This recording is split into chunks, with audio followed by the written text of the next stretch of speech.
Hello everybody, this is Dr. Shiny here. I have a tarot reading for Pisces for the month of April. Um, Welcome back if you're returning, and hello if it's the first time.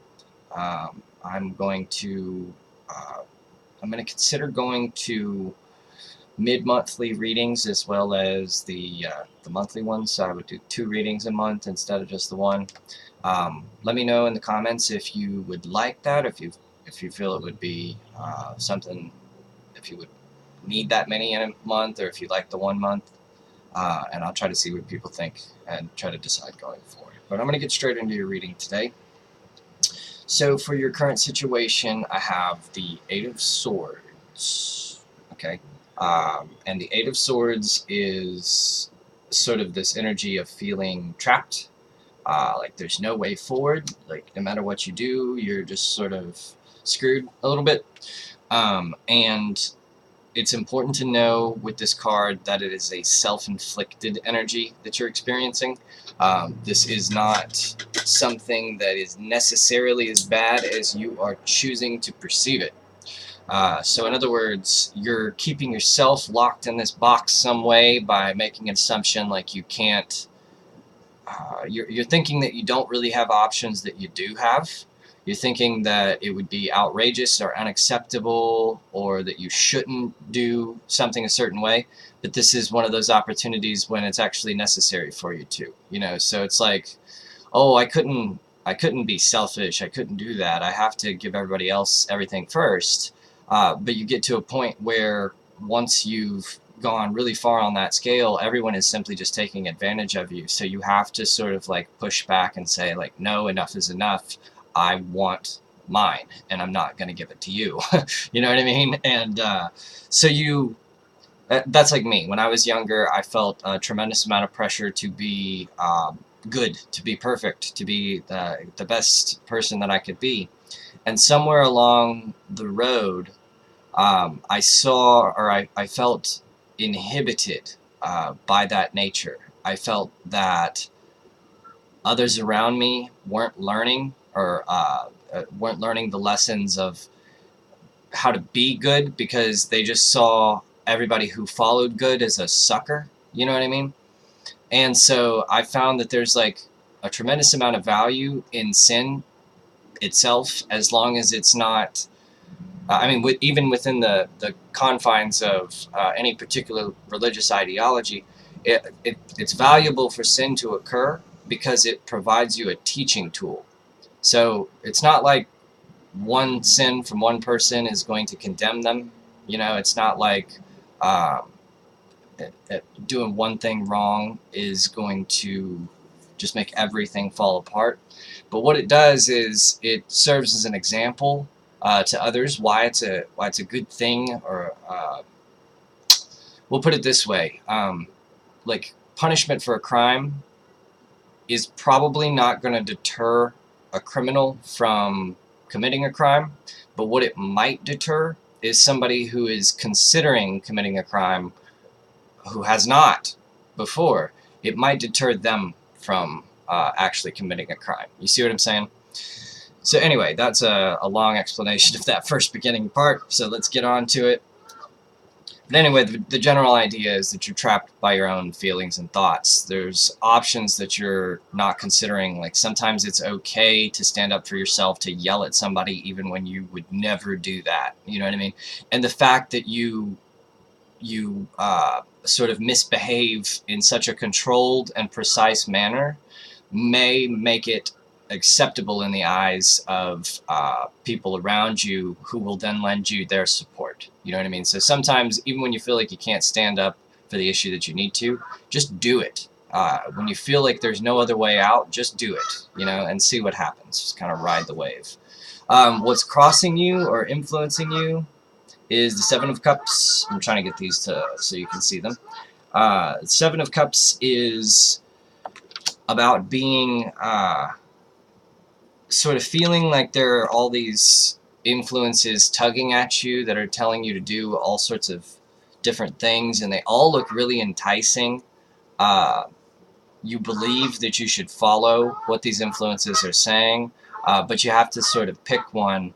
And the thing about it is it's sort of a trap. This is sort of a mental space that we get into where everything looks so good. Everything looks so enticing and tempting that we have a really, really hard time actually making any decisions, actually making a choice, because we're so worried about sort of like being happy and getting the absolute best deal that we can get or something like that. But this card represents that your energy or your idea, your excitement about an idea doesn't have anything whatsoever to do with the discipline that's necessary to actually get to your goal. So in other words, you're looking at an idea as if it could just be so easy or something like that, or this situation doesn't have to be this hard. But what you're not seeing is that it's sort of your inaction, it's your refusal to sort of stand up for yourself that's causing it to be that way. So it's like you've got to sort of take control of your own emotions sometimes. You know what I mean? Not all the time, but sometimes it has to happen, because there are people who would take advantage of your failure to do that ever. So like in Batman, he would refuse to kill anyone, right? And so the ultimate nemesis of him was the Joker, who refused to kill him because he was his entertainment, in a sense. He was his sort of challenge. He wanted to break his sort of system of ideology or morality. And so if Batman had broken that system of ideology, he probably could have killed the Joker very easily, and then story over. But see, the Joker knew he had him because he knew he wouldn't break his own rules, right? So this is saying everything in moderation, that there is a time for you to break your own rules, and this may be one of them. So what I have in the future, if you don't kind of get through this situation in a apt way, is the Ten of Swords. And very simply, the Ten of Swords represents feeling like you're in a really deep, dark place in a tunnel. And this is not just being in the tunnel, but there is a light at the end of the tunnel. So this isn't a final, all is lost type of thing at all. This is, you're in a really, really dark place and there's light, but that light is like behind you and you haven't noticed it yet. It's right there. It's waiting for you to get up and look, right? Like the longer you sit down, just sort of sulking in defeat, the longer your situation feels hopeless. But if you pick yourself up and say, you know what, I want to go on, I want to survive, and you start looking around and trying to find out where you are, then that's when you see the light, and that's when you can start moving toward it, you know. What got you here, the way the past has gone, has been the Two of Wands. And this card, I find the best way to explain it is sort of with a metaphor, and the metaphor that I can come up with is, let's say you have a dream to be a really good musician, right? In your mind, you probably idealize that, and you think, oh, it's going to be great, I'm going to pick up the instrument and I'm going to feel it, and it's going to come naturally, and it's going to be really easy for me to play this. But that's sort of like the beginning ideas, and those ideas are very, very rarely how it turns out to be, right? So really great musicians have to practice and practice and practice until their fingers are bleeding and sore, you know, and they have to devote and sacrifice a lot to achieve the vision of happiness that they want, you know, and it's never quite as good as you imagine it to be. And a lot of people are depressed because of this, because they spend so much energy pouring in with the hopes of reaping a benefit, but when it doesn't pay off quite like they thought it would, at least initially, they get this little listless depression a little bit, where it's like you have finally come to grips with the fact that your chosen path isn't going to be quite as rosy as you thought it would be, but you're still on board. You know what I mean? You're still gonna go that way, but you're a little bit down because this has turned out to be harder than you thought it would be. You know, that kind of thing. So that's what's got you to this current situation. The foundation of the situation and the time that is the major focus here is the past. This is some things that some lessons that you failed to learn in the past or something like that. And this is asking you to draw your gaze back to the things that have occurred in your past, the cycles, the repetitive cycles, trends that have happened. You'll do that by going down memory lane and looking at the things that have happened in the past in like a positive light, going back and searching for the good times, and think about how it was different then than how it is now, and compare and contrast. You know, see how things have changed. What has changed, and how has that made you feel different? Have you felt better, or have you felt worse? You know what I mean? Like, if you felt like you really needed a partner, somebody to be in love with, has achieving what you want, maybe you've got it now. Are you happier? Are you better off than you were before? You know, if not, why do you think that is? Is it because you or the other person are failing, or is it because you're simply not you don't want to be the person that the other person wants? You see what I'm saying? Like, you can get so enamored with the idea of like how perfect a situation could be that you can never really accept how it is. And sometimes how it is can be actually better for you in the long run, but it's just the nature of the game. You're always looking for something better. It's just how your brain works. What's in the higher thoughts, the crowning thoughts, is the Three of Swords, which indicates a sort of heartbreak. The energy associated with this that's important to understand, the advice that comes with it, is that heartbreak is a natural part of life, and it's a really good part of life. I feel sorry for people who can't or don't get to experience it because they're sort of closed off to those emotions. I also feel sorry for people who are just so addicted to this emotion that they just turn it on full blast on themselves. But what happens is, every time you choose a direction in life, every time you devote yourself to one way or the other, you intrinsically cut off other paths. You sort of have to sacrifice potentials. Think about it like this. If you remain single, you may have 50 intense lovers throughout your life, you know what I mean? But if you decide to devote yourself to one of those, you've sacrificed, 49 lovers, essentially, or the experience of that, for that one person. So it's simultaneously like a really beautiful act, and it has all these benefits and almost magic that comes with an act like that, but it also is going to come with it needs to come with a period of grieving, because you've just sacrificed like tons of alternate realities and perspectives. So people need to you need to have people around you who understand your need to do this, your need to reflect and kind of grieve the parts that you're cutting out, especially for them.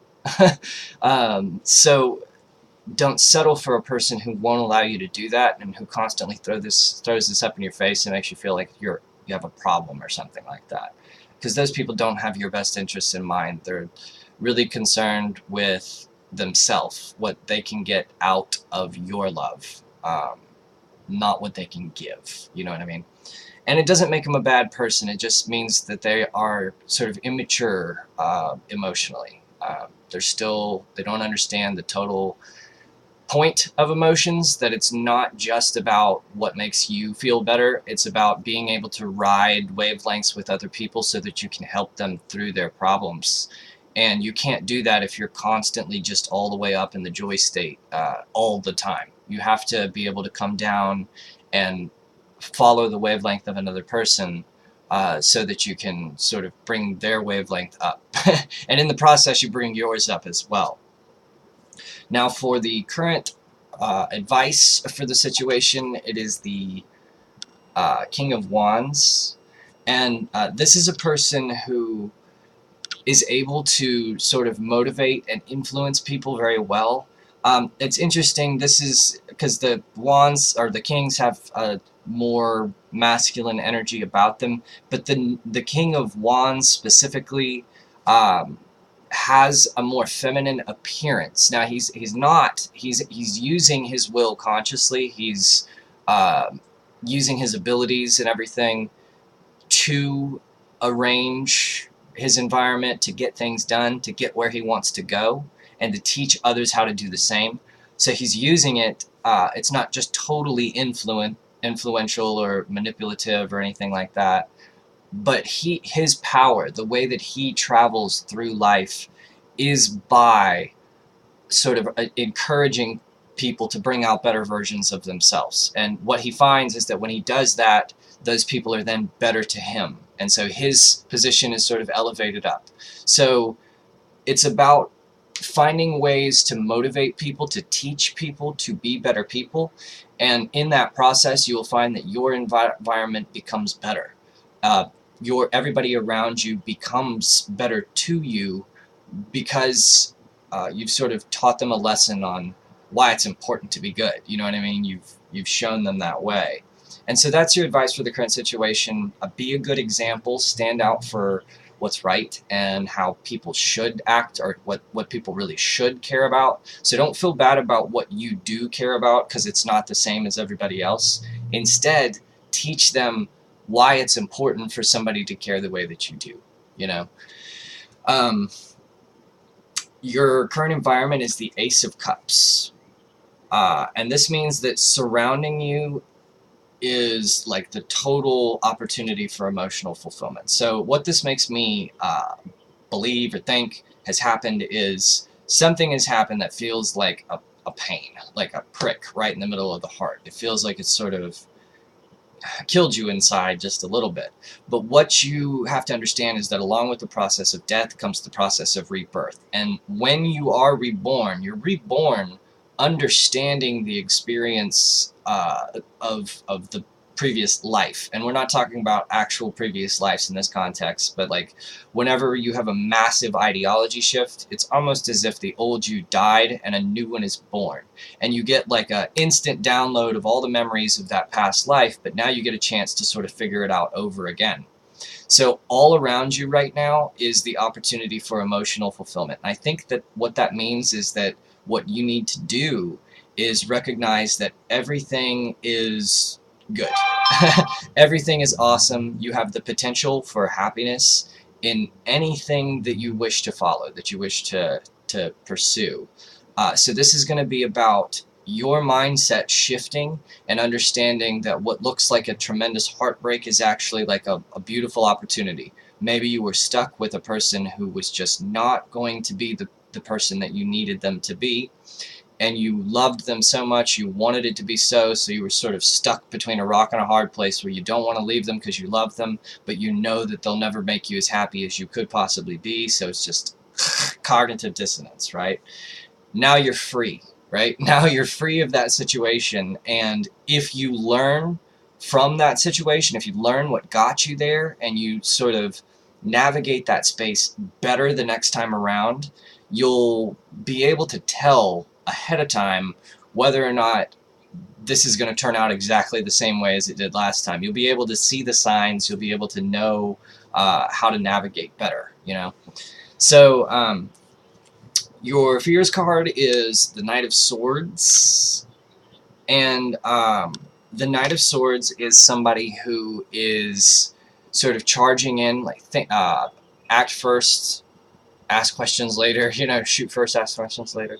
It is an indication in your fears that you're sort of afraid to slow down, to stop and think about your actions. You're sort of going really fast and impulsive, and it's possible that you're actually afraid to be that way. You're afraid. It's difficult for me to explain this, Um, it's as though you know that you don't want to be that way. You know you don't want to jump into something and get hurt or make a rash decision. But the obsessing over that idea, the obsessing over being practical, has made you totally impractical. You see what I'm saying? It's made you to where you're not reasonable anymore because you're too worried about something. It would be like a person, for example, somebody who was so afraid of the things that they were reading in the newspaper that they refused to leave their house anymore. You know what I mean? So this is sort of a lot of paranoia. This is being afraid of all these scenarios that could happen in your mind, and not being willing to let them go, and then that being the actual cause of your problems. So in other words, if you would let those things go, if you would just bite your tongue sometimes and like learn that not every gut emotion or instinct has to mean that like the end of the world is coming. If you can suppress that and stop and breathe and watch and wait, you see that things are not quite as bad as you really imagine them to be. Okay? So finally, for your overall message is the Empress. Now the Empress is a card very, very closely tied with like grounding. Okay, so this is getting back in touch with your senses. This is important because when you get up in these emotional headspaces where everything is just like conceptual and ideas about the future and the past and who you are and all that, the best way to sort of get out of that storm of emotions is to come back down into your physical sense. Find something that you get pleasure out of by just looking at it. You know what I mean? And you're trying to remind yourself here that happiness doesn't come from having like one particular dream or idea of the future. That's not what does it. Happiness is a state of mind, right? So if you can find around you that there are small moments where you just snap out of being sad, like your dog comes up and all of a sudden you're like, oh, hey baby, you know, and you have a moment where you're happy again. Focus on that state, because what it's telling you is that there is a way to affect your emotions, that you're not trapped by them. You can tweak your environment, your parameters to make yourself feel better. And if you can do that, and if you can recognize that you can do that, you can start paying attention and figure out how. And then you can alter those parameters so that you become a happier and happier individual. And when you get happier, you get into a better mindset where you have the power to actually change what needs to be changed and not feel a victim of it, you know? So that's your overall message here. I thought that was a really amazing reading. I know a lot of my friends are going to really need this. So I hope you got something out of it. Please leave some comments or suggestions. And I will see you guys again, my Pisces friends, next month. Okay? Bye-bye.